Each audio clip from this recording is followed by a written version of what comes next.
नमस्कार, Indic ideas में आपका स्वागत है।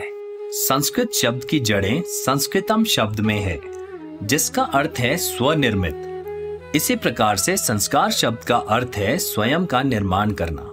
संस्कार शब्द का अर्थ सुसंस्कृत भी है और इसीलिए संस्कृत भाषा को सुसंस्कृत की भाषा या देवताओं की भाषा यानी देव भाषा भी कहा जाता है। संस्कृत भाषा को हिंदी, गुजराती, मराठी, पंजाबी, तमिल, मलयालम, तेलुगु, कन्नड़, पाली आदि भाषाओं की जननी माना जाता है। आपको क्या लगता है, संस्कृत को भ्रष्ट होने से बचाने के लिए व्याकरण के नियमों को किसने तैयार किया होगा? क्या कारण है कि 2500 साल से अधिक समय के बाद भी संस्कृत ने अपनी शुद्धता कायम रखी?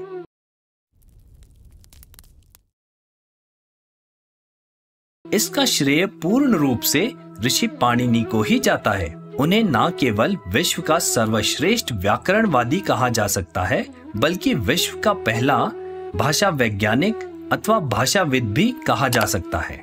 ऋषि पाणिनि ने अपनी प्रमुख रचना अष्टाध्यायी के माध्यम से 7वीं शताब्दी ईसा पूर्व के आसपास व्याकरण को सरल भाषा में व्यवस्थित किया। इन्होंने ही व्याकरण के लगभग 1700 बुनियादी तत्वों जैसे संज्ञा, क्रिया, व्यंजन, स्वर आदि का वर्णन किया। संस्कृत भाषा का प्रयोग प्राचीन काल से होता आ रहा है, परंतु ऋषि पाणिनि ने इस दैवीय भाषा को व्याकरणिक संरचना दी, जिसे उन्होंने सूत्रों के माध्यम से समझाया। अमेरिकी अंतरिक्ष एजेंसी नासा ने हाल ही में संस्कृत को अपने आर्टिफिशियल इंटेलिजेंस प्रोग्राम और कंप्यूटर प्रोग्रामिंग को विकसित करने के लिए सबसे उपयुक्त भाषा घोषित किया है। नासा का मानना है कि संस्कृत व्याकरण, मशीन लर्निंग तथा आर्टिफिशियल इंटेलिजेंस के लिए सबसे उपयुक्त भाषा है। इसी संदर्भ में सन 1985 में नासा के एक वैज्ञानिक रिक ब्रिग ने पहली बार संस्कृत और कृत्रिम बुद्धिमत्ता में ज्ञान का प्रतिनिधित्व नाम से एक शोध पत्र जारी किया था।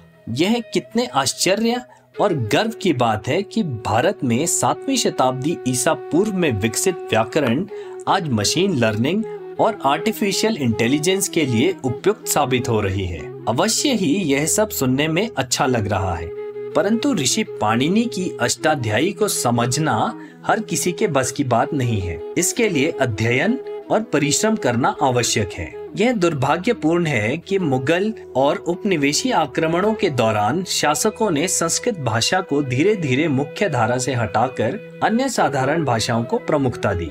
न्यूक्लियर फिजिक्स से लेकर आर्टिफिशियल इंटेलिजेंस तक, फिजियोलॉजी से लेकर ब्रेन साइंस तक, मैनेजमेंट से स्पिरिचुअलिटी तक, गणित से एस्ट्रोनॉमी तक, भाषा विज्ञान से लेकर सोशियोलॉजी तक, बॉटनी से ज़ूलॉजी तक, फिजिकल कल्चर से लेकर म्यूजिकोलॉजी तक, सभी आधुनिक विज्ञानों की जड़ें प्राचीन संस्कृत ग्रंथों में हैं और यह ज्ञान मौखिक परंपरा के माध्यम से आगे की पीढ़ियों को प्रसारित होता रहा। वीडियो पूरा देखने के लिए धन्यवाद। अगर आपको वीडियो अच्छा लगा तो लाइक करें, शेयर करें और चैनल के साथ जुड़े रहने के लिए सब्सक्राइब करें।